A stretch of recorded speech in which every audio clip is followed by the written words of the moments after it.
So next topic, so structure of Java program. So how will you going to be a structure in Java programming language? So the basic structure of Java programming language is a first simple Java program. First of all, just we have to create a class. The syntax for creating a class is a class keyword, a keyword class followed by the class name. A keyword class followed by the class name. So here class is a keyword and simple is a class name. Class is a keyword and the simple is a class name. This is the syntax, class followed by class name. So after opening that class, I am declaring the main method public static void main string arguments. Public static void main string arguments. This is the constant line that we are going to declare a main method in Java programming language. So in this main method, it should be a must for each and every programming language, Java programming language, because we cannot be able to run without main method. We cannot be able to run your source code or run your program without main method. If you are going to run means definitely you should declare the main method with your program, within your program. Otherwise we cannot be able to run your source code or program, right? After declaring the main method public static void main string arguments, I am opening that main method system.out.println. Just I am going to print the statement, a println from our system with using output. System.out.println. In that system.out.println, it should be a predefined function. It should be a predefined functions that going to print some string statement or going to print the output in your Java program. So that's why I'm going to use system.out.println. In that println, so just I am defined one string statement, Java world. Just I'm defined here one string statement named as Java world. Right. After closing that function, I'm closing the main method. After that, I'm closing the class simple.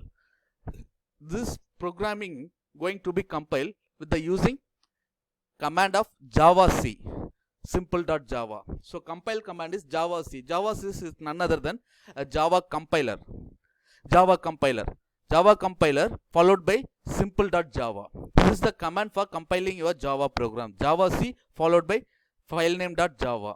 After that, completing the compilation process, if there is no error in your program, means automatically we can able to run the following code. So to execute the code means the command of execution is Java followed by file name. Java followed by file name. Java simple. Right. Here class is a keyword used to declare a class in Java. So public keyword is an access modifier which represents the visibility. It means it is visible to all. Static is a keyword. If we declare any method as a static, it is known as static method. The core advantage of static method is there is no need to create an object to invoke the static methods. Right. The main method is executed by the JVM. It does not require to create an object to invoke the main method. So it saves memory. Void. It should be a return type of method. It means it does not return any value.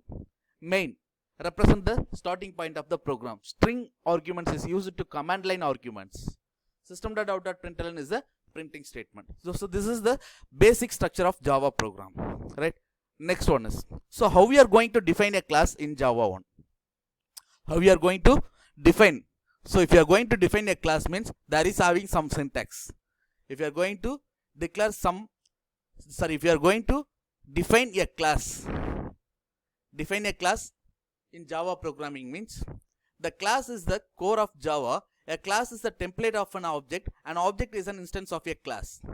I already told that. So one of the major concepts of OOPS is object oriented programming is class and object. So class is a collection of object, or class is a template of template for an object. An object is an instance of a class. A class is declared by use of the class keyword. I already told you that. So example structure of program we already discussed, right? So if you are going to declare or if you are going to create a class means definitely you should use the class keyword followed by class name. So syntax for defining a class in Java. Class, this is the keyword class followed by class name, whatever the class name. The major important thing is if you are going to save the program means the class name should be same as a file name. If you are going to save a file, if you are going to save a Java file means the class name should be same as a file name. File name and class name should be similar, right? So after creating a class, I'm opening. So in that class, I'm going to declare a type instance variable 1 and type instance variable 2. Type means data type, instance variable. So instance means at the time we can able to declare some variables in the class of class name, right? After that, type method name. Even though I'm declaring a method also user defined methods. So this is the body of the method. After that, I'm closing that method. One more method is declared in this class, and then body of the method. After that, close, right?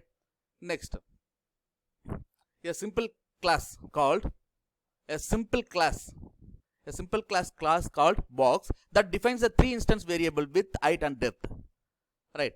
So that is having one class named as box, right? That is having one class named as box. In that class, I'm going to declare a 3 instance variable. What are the variable? Width, height and depth. So object, so one of the object, class is a collection of object, right? So class called as box. I am having a one class named as box. So box is a one of the object. In that box, what are the data members that are having the class box? Box having some data members, right? Box having some fields.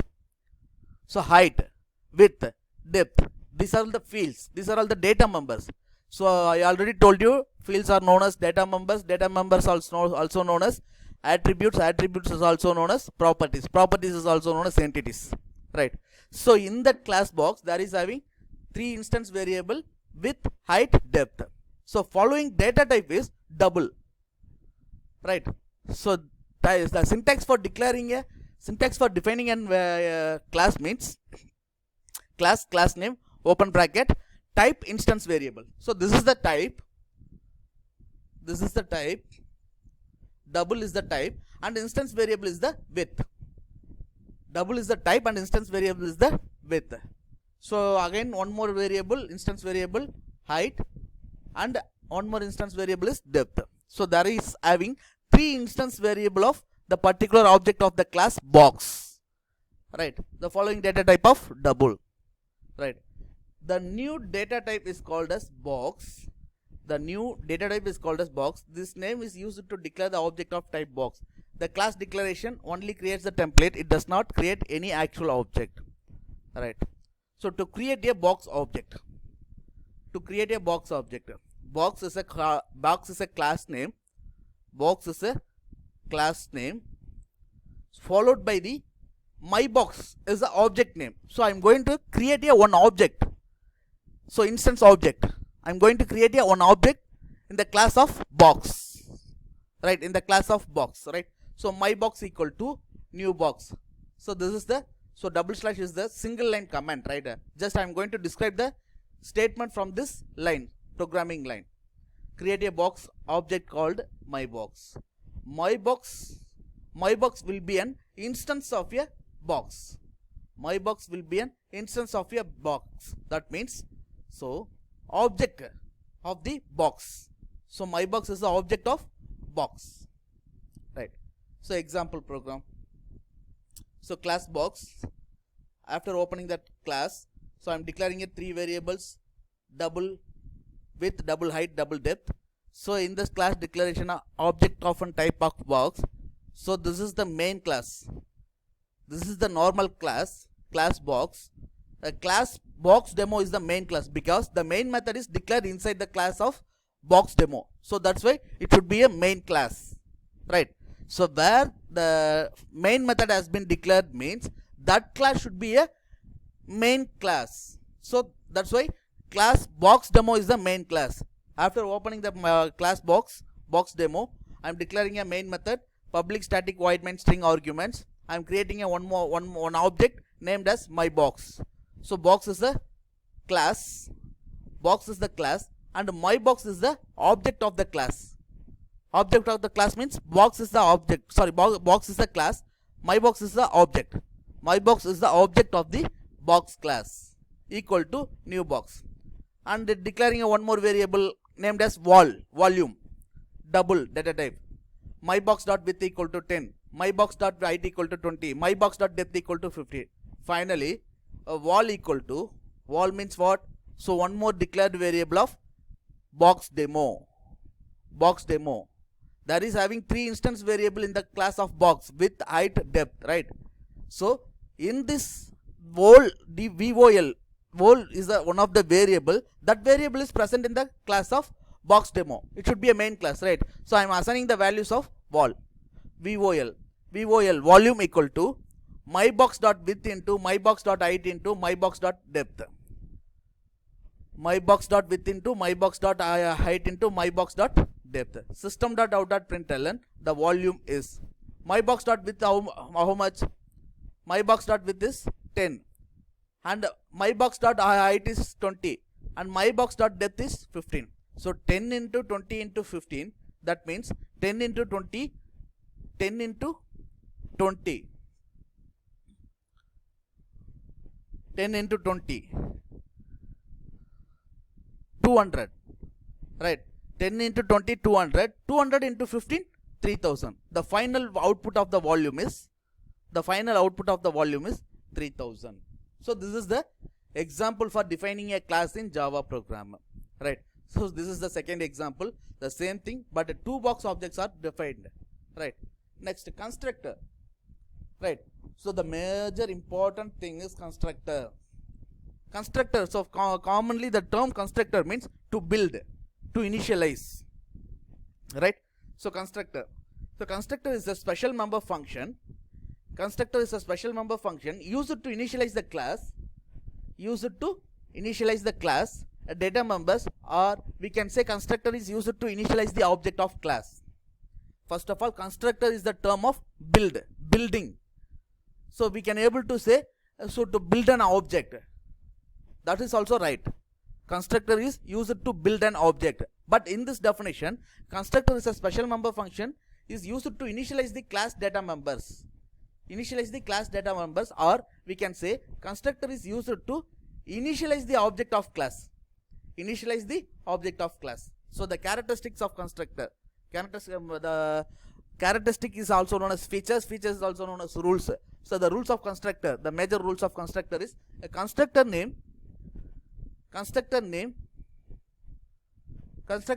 should be same as class name.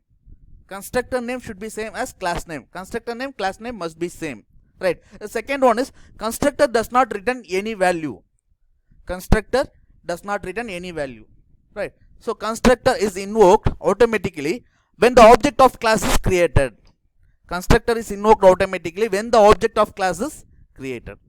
Right? So the types of constructor is a default constructor, parameterized constructor, and copy constructor. Default constructor, parameterized constructor, and copy constructor. So this is the default constructor.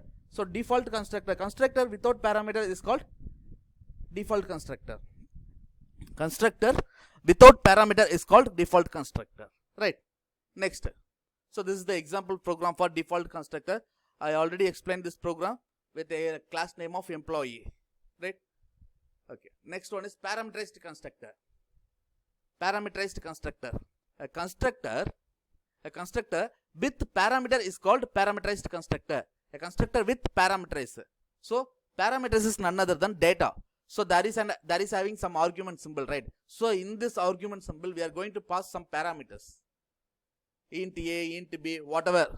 So the data is none other than parameters. The parameter is none other than fields. The fields none other than either we can able to pass the parameters like members, data members, methods, or object. Whatever we can able to pass the parameter in the argument symbol, right? So constructor with parameter is called parameterized constructor, right? So this is the example. Parameterized constructor for the Java. Next one is copy constructor. So copy constructor, existing copy constructor means there is having some existing constructor. In that constructor having some object. So we have to copy that object from the current constructor, right? Sometimes we may wish to prepare a duplicate of an duplicate means none other than copy. Duplicate means copy, Xerox. Duplicate of an existing object of a class. We may wish to prepare a duplicate of an existing object of a class. In such situation, we have to use the special type of constructor is known as copy constructor, right? So copy means actually we have to prepare the duplicate of an existing object of a class, right? So that is the copy constructor.